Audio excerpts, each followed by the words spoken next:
Hello everybody. So this video is entitled The MSTR Crash Bounce Back. We seem to be bouncing back. Stretch as well is bouncing back on a backdrop of Bitcoin also bouncing back, but not bouncing back from yesterday's trading hour, bouncing back from a catastrophic low that it achieved at 9, a catastrophic $61,400 per Bitcoin low. So the day before yesterday, you can see we had a really bad crash. Strategy dropped 9%, Bitcoin dropped 6%. Then yesterday, we continued that really bad crash with strategy actually down towards the end of the day, more than 8%. We dropped at something like 121 in after hours. Bitcoin also crashed yesterday. The whole time, stretch depegged even further, and finally, today, we are bouncing back. Bitcoin about 64,000 as I record this. It's a big bounce back from an unfathomable 2 a.m., and I think that's International Standard Time here, from an unfathomable 2 a.m., 61,400. We got back to the low of early February. We got back there. And it bounced back a good $3,000 since that low. So today, this morning, we celebrate the stop to the bleed. Strategy stops the bleed. We're at 128, 1.6% up. Bitcoin is still down 2% on a US trading hour basis, but that's because, of course, the low of Bitcoin was at 2 a.m. It was in the middle of the night. It wasn't during trading hours. Actually, yesterday, after the market closed at 4 p.m., it got way worse. It got way worse for like 5 hours and then bounced back while the markets were closed. Stretch is bouncing back too. That's the only mission that I have for the day like today. Stop the bleed. And even if we were to end up down like 1%, I would still consider this stopping the bleed. We need to do that. We seem to be doing that right now. So that's worth a celebration given how crazy the price action was. And by the way, we went through a period of what I would call almost capitulation last night. I was on X last night, and frankly, in terms of extreme fear, reason is just thrown out of the window. There's no more reason applying. We literally had top influencers tripling down on their bashing of MSTR. That 32 Bitcoin sell really inoculated a lot of criticism. That's what it did. We had perma-bears. I saw some perma-bears that I hadn't seen in a while get super loud. 20,000 used to be the super bearish perma-bear target. I saw many perma-bear calling for 10,000 Bitcoin. Crazy stuff. We had big influencers. I can think of a few, more than 500,000 followers, over 500,000 follower type of influencers, big MSTR influencers, big strategy influencers, big Bitcoin, big crypto advocates. Some of them, they post videos every day. They stopped posting videos for like 4 days during the crash. You really see that's a sign of capitulation, where when your top influencers just stop posting during the crash. It sure feels like capitulation to me. And we also had some of the non-Bitcoin guys also capitulate, but Bitcoin and crypto are not the same, but they are correlated. You had the bankless guys selling their ETH, and then yesterday, I don't know if anything marks the bottom. Like Charles Hoskinson, of course, one of the founders of Ethereum, who then moved on and founded Cardano, made a short video where it sure felt like he was giving up. Maybe a video he will go to regret someday. I don't know, but it sure felt like he was giving up. So you have the biggest names in crypto that seem to be giving up. You have the biggest influencers who have turned bearish. You have the perma-bears who were quiet, who are now not quiet, openly touting 10,000 Bitcoin. It sure feels like that's what led us to such a low price. Saylor, of course, also saying that the main reason for the drop was the $400 billion that have been going away from Bitcoin, going to chase AI and going to chase other opportunities like the AI build out and possibly the SpaceX IPO pretty soon. That's a more intellectual take. I would argue that you can express you can explain the drawdown to the low 70,000 with that. I would argue the additional 10,000 of drop that we got was just the FUD, just the liquidation, just the extreme nature of crypto. Crypto is not growing up. Bitcoin is having a hard time growing up. Bitcoin's a teenager right now. It's not really growing up. It's going through these explosions. And that's what we just experienced. So is this the bottom?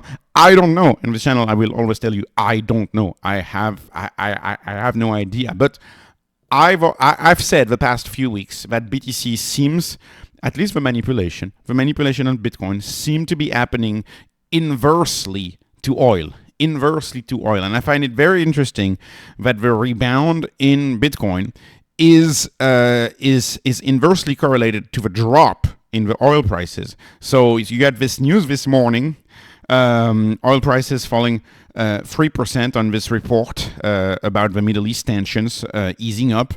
And of course, oil dropped, and it's literally when we got that headline that crypto started bouncing back. And of course, if you look at the NASDAQ today, you don't see that in the NASDAQ. The NASDAQ is down right now. So the Broadcom spooked the market. The NASDAQ is down right now. Crypto is up. To me, crypto is inversely correlated to the price of oil. It's what it seems like, at least the manipulation. And I explain this by the fact that the headquarters of the biggest exchange is in Abu Dhabi. That's how I explain this. But anyways, this is for a price action commentary. In defense of Stretch, I want to keep talking about Stretch, of course. Stretch has gotten under attack a lot the past few days. That's why it dropped to 96. It's now bouncing back, but it's been under attack. And I want to point out three things. Yes, ATM on preferreds are making a comeback. And Fong Li here stating that Google likely followed Strategy's lead on the ATM on their preferred. In their capital raise, they had a $15 billion preferred, and they put a $40 billion ATM on top of it.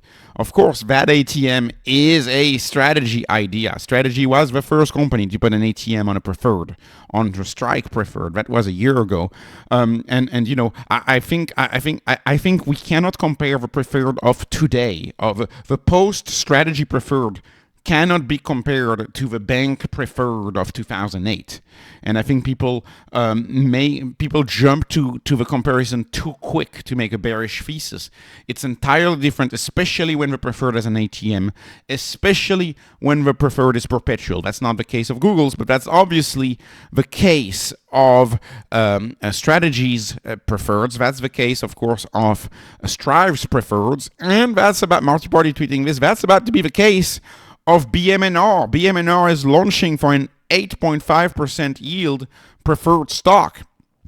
If you ask me, considering the risk of Ethereum, I don't think that yield is enough. I don't think Bitmine is paying enough for that yield. But that's very interesting. That the element of a DAT, right, a digital asset treasury company, is you're betting on the move of a new financial system and also on the move of a new computer system, a new decentralized computer system, where apps, instead of YouTube being owned by Google and operated by Google, the vision of the future is that YouTube could be fully decentralized, perhaps built on a decentralized computer called a blockchain, right? And you could have a Solana, say, and you could build, you know, like my best example is you have Solana chat versus WhatsApp. WhatsApp competes against Solana chat.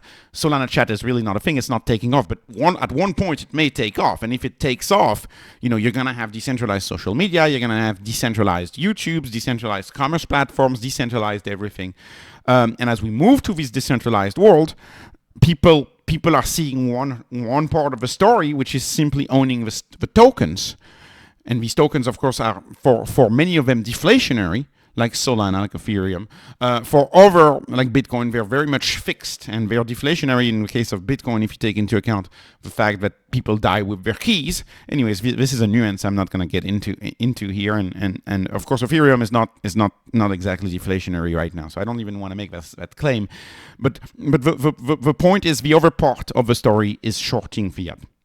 The other part of the story is shorting fiat. And I believe a lot of companies will find the perpetual preferred instrument to be a very, very powerful instrument, regardless of what assets you own. Because the goal of this instrument is not as much to buy Bitcoin as it is to short fiat.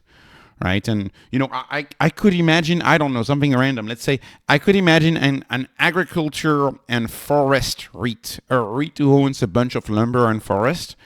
I could imagine that REIT issue a perpetual preferred in order to, to bet on a short of the dollar while at the same time holding a hard asset. And that hard asset could be gold. That hard asset could be Bitcoin. It could be a decentralized blockchain like a Solana.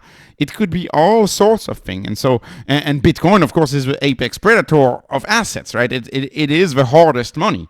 But there's other things that are hard out there as well, on which the shorting of the currency can work. And that's obviously what BMNR is doing. I don't know if DFDV is actually still going with their plan, but at one point last year, DFDV had planned on also offering a preferred with a 10% rate to also short fiat. They were going to call it Chad.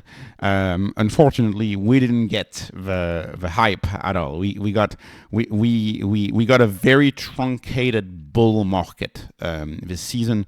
And so, unfortunately, Solana is also absolutely in a valley of despair. Crypto is in a valley of despair, but we're bouncing back, and that's what's important.